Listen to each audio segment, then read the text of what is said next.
Bonjour à tous, voici une vidéo explicative pour la création d'un compte sur Mon Projet ANA dans le cadre de la rénovation d'ampleur de votre logement. Alors tout d'abord, il faut rechercher dans la barre d'onglet de Google Mon Projet ANA. Donc, parfois vous allez avoir des sites qui ne sont pas des sites officiels. Il faut bien cliquer sur le premier site monprojetana.gouv.fr. Donc vérifiez bien que la mention .gouv.fr apparaît. C'est le seul et unique site officiel de l'État sur lequel vous pourrez créer votre compte Mon Projet ANA. Donc, la première étape, je clique sur le site internet. Donc, on va arriver sur cette page. Vous souhaitez faire des travaux ou louer votre logement avec les subventions. Donc, il va y avoir 3 catégories. La première, je suis propriétaire occupant. Deuxième, propriétaire bailleur ou une copropriété. Dans notre vidéo, ce qui va nous intéresser, c'est je suis propriétaire occupant.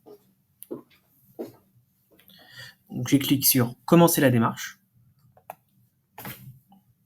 Une fois arrivé sur cette page, donc je descends tout en bas. Donc bien évidemment, il faut vérifier l'éligibilité. Donc votre maison a plus de 15 ans. Vous avez des ressources très modestes et vous vous engagez à habiter votre logement pendant au moins 3 ans après la fin des travaux. Ça, c'est important. Donc, on descend tout en bas. On débute la démarche.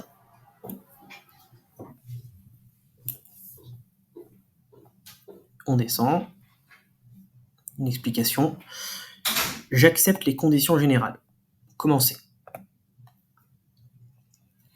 Alors, petite précision, si vous regardez cette vidéo, c'est que vous êtes dans la catégorie des ménages aux revenus très modestes ou modestes. Les ménages aux revenus intermédiaires et les ménages aux ressources supérieures, cette demande sera à faire sur maprimerénov.gouv et non pas sur Mon Projet ANA. Voilà, donc vous êtes bien en bleu ou en jaune si vous regardez cette vidéo. Donc, arrivé sur cette page, on est à l'identification. Donc ici, vous marquez votre numéro fiscal avec... donc le numéro fiscal, c'est ce numéro qui est sur votre avis d'impôt. Donc vous prenez votre dernier avis d'imposition, c'est-à-dire si vous avez déclaré vos revenus 2023 sur les revenus 2022. Donc il faut bien prendre le dernier avis d'imposition en vigueur, pas de taxe foncière, pas d'avis de situation déclarative, uniquement l'avis d'imposition sur les revenus. Donc là j'ai mis un numéro que j'ai déjà pré-rempli ici, j'atteste que les références saisies sont bien les dernières dont je dispose, et je valide. Ensuite, on remplit les coordonnées. Donc on vérifie bien que l'adresse ici, qui est sur l'avis d'imposition, est la même que l'adresse où l'on souhaite réaliser les travaux. Si l'adresse des travaux est différente de celle de l'avis d'imposition, par exemple, vous venez d'acheter votre bien, votre maison, donc l'avis d'imposition ne sera pas l'adresse des travaux. Donc il faudra préciser ici l'adresse sur laquelle vous souhaitez faire les travaux. Et on va ensuite mettre ici le numéro de téléphone.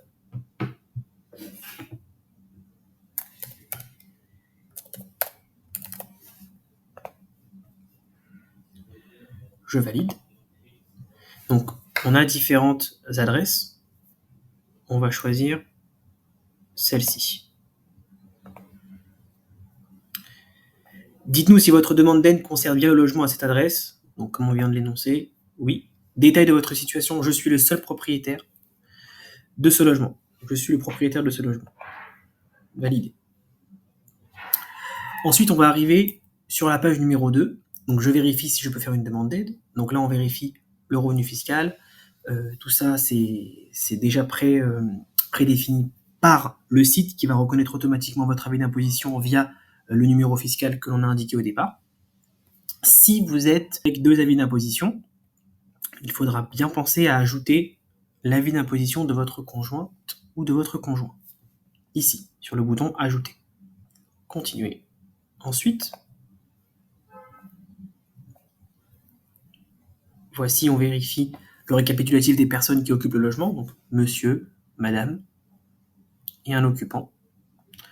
Enfin, dites-nous si vous attendez un heureux événement, donc à renseigner s'il y a une naissance à venir.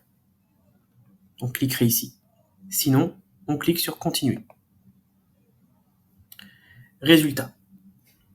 je peux faire une demande d'aide. Donc quand on a ici la phrase en vert, on est bon. On peut continuer à faire la demande d'aide, ça veut dire qu'on est bien en bleu ou en jaune. Donc ménage aux revenus très modestes et ménage aux revenus modestes. Ici, on a un barème récapitulatif des subventions auxquelles nous sommes éligibles, avec le montant pris en charge par la prime Rénov'. Ça, je l'expliquerai dans une autre vidéo, où je vais expliquer comment est-ce qu'on fait pour obtenir une prime, quels sont les montants des primes en fonction des gains de classe, quels sont les travaux éligibles. Ça, ce sera dans une deuxième vidéo que je ferai plus tard. Alors, c'est important de lire cette phrase. Donc, les engagements, c'est ne pas avoir commencé les travaux avant d'avoir déposé votre dossier auprès de la demande de l'ANA, ce qui veut dire qu'on doit faire la demande avant de faire les travaux. Il faut faire les travaux entièrement par une entreprise qui est RGE. D'accord, donc c'est très important, une entreprise reconnue garant de l'environnement. Et il faut habiter votre logement pendant 3 ans après les travaux. Ensuite, je continue. Vous pouvez créer votre demande d'aide. Alors, il y a maintenant 2 options. La première option est de faire la démarche soi-même. Donc vous êtes à l'aise avec Internet, vous savez utiliser un ordinateur, avec un mail, vous êtes vraiment à l'aise avec des montages de dossiers, mettre des documents en PDF, ce genre de choses. Dans ce cas, vous cliquez sur « Créer mon compte » à gauche, je fais la démarche moi-même. Deuxième option, vous n'êtes pas très à l'aise ou même ça vous embête de faire la démarche vous-même, vous pouvez désigner une personne comme un de mes collaborateurs ou moi-même qui va faire la démarche à votre place. C'est-à-dire un professionnel, une association, un tiers de confiance qui va faire toutes les démarches, qui connaît mon projet ANA, qui connaît les documents à mettre, qui connaît le process et qui va faire tout à votre place. Ça, c'est à vous de décider. Sachant que, bien évidemment, même si vous désignez une personne qui fera les démarches à votre place, vous serez en copie sur toutes les démarches qui vont être réalisées. Car lorsque vous allez faire désigner une personne, vous allez mettre votre adresse mail en premier, ensuite l'adresse mail de la personne que vous avez choisie. Voilà, donc 2 options. La première option, vous créez votre compte vous-même. Donc, si vous créez votre compte vous-même, c'est assez simple. Mettez votre adresse mail et puis votre numéro de téléphone, vous créez un mot de passe. Ensuite, ils vont vous demander de mettre des documents, donc avis d'imposition et autres. Deuxième option, vous avez désigné un tiers de confiance. Donc, il faut télécharger un document. Document, il faut le télécharger ici. Donc ça, vous l'imprimez.